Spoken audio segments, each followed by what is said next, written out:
আসসালামু আলাইকুম। ফুটবলে একের পর এক সাফল্য ধরা দিচ্ছে বাংলাদেশের কাছে। আবারও এক ইতিহাস রচনা করলো বাংলার তরুণীরা। কোয়ালিফায়ার রাউন্ডে নিজেদের শেষ ম্যাচে দক্ষিণ কোরিয়ার বিপক্ষে ৬-১ গোলের বড় হারে স্বপ্নভঙ্গের দ্বারপ্রান্তে দাঁড়ায় বাঘিনীরা। তবে শেষ পর্যন্ত সেরা ৩ রানার্স আপে জায়গা হয় তাদের।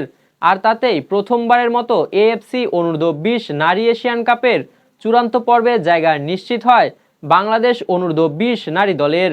বিস্তারিত থাকছে প্রতিবেদনে। মেসার্স বন্ধন এন্টারপ্রাইজ নগদ ও সহজ কিস্তিতে পণ্য বিক্রয়ের বিশ্বস্ত একটি প্রতিষ্ঠান। দক্ষিণ কোরিয়ার বিপক্ষে ৬-১ গোলের বড় ব্যবধানে হারের পরও থেমে যায়নি বাংলাদেশের মেয়েদের স্বপ্ন। ভরসা ছিল শুধু সমীকরণে। সেরা ৩ রানার্স আপের একটি হতে হলে তাকিয়ে থাকতে হতো অন্য গ্রুপের ম্যাচগুলোর দিকে। সবচেয়ে গুরুত্বপূর্ণ ছিল ই গ্রুপের চীন ও লেবাননের ম্যাচ। সেই ম্যাচে চীনের জয়ের প্রার্থনা করছিল আফিদা খন্দকাররা। শেষ পর্যন্ত সেই প্রার্থনা সফল হয়েছে। চীন ৮-০ গোলের বিশাল ব্যবধানে হারিয়েছে লেবাননকে। ফলে গোল ব্যবধানে পিছিয়ে পড়েছে লেবানন এবং বাংলাদেশের মেয়েরা জায়গা করে নিয়েছে সেরা ৩ রানার্স আপের তালিকায়। এর মাধ্যমে প্রথমবারের মতো বাংলাদেশ অনূর্ধ্ব-২০ নারী দল নিশ্চিত করেছে ২০২৫ এএফসি অনূর্ধ্ব-২০ নারী এশিয়ান কাপের মূল পর্বে। মাত্র ৩৮ দিন আগে নারী জাতীয় দল মায়ানমারকে হারিয়ে প্রথমবারের মতো এশিয়ান কাপ নিশ্চিত করেছিল।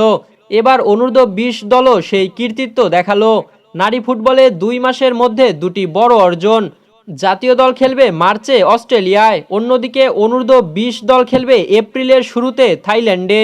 ২০২৫ এএফসি অনূর্ধ্ব-২০ নারী এশিয়ান কাপ অনুষ্ঠিত হবে আগামী ১ এপ্রিল থেকে ১৮ এপ্রিল থাইল্যান্ডে। ১২ দলের এই প্রতিযোগিতা থেকে ৪টি দল পাবে ২০২৫ সালের সেপ্টেম্বরে পোল্যান্ডে অনুষ্ঠিতব্য অনূর্ধ্ব-২০ নারী বিশ্বকাপে খেলার সুযোগ। সেমিফাইনালে উঠতে পারলেই নিশ্চিত হবে বিশ্বকাপের টিকিট। এইচ গ্রুপে নিজেদের প্রথম ম্যাচে বাংলাদেশ ৩-১ গোলে হারায় স্বাগতিক লাওসকে। দ্বিতীয় ম্যাচে ৮-০ গোলে উড়িয়ে দেয় পূর্ব তিমুরকে। আর শেষ ম্যাচে হেরে যায় দক্ষিণ কোরিয়ার কাছে ৬-১ গোলের ব্যবধানে। গ্রুপ চ্যাম্পিয়ন হয় দক্ষিণ কোরিয়া। আর রানার্স আপ হয়ে এবং সেরা ৩ রানার্স আপের একটি হিসেবে উঠে যায় বাংলাদেশ। বাংলাদেশ তো এএফসি এশিয়ান কাপে জায়গা করে নিল। এখন বাংলাদেশ কি পারবে আগামী বিশ্বকাপে জায়গা করে নিতে? রাহুল আলামিন, বিডিআই স্পোর্টস।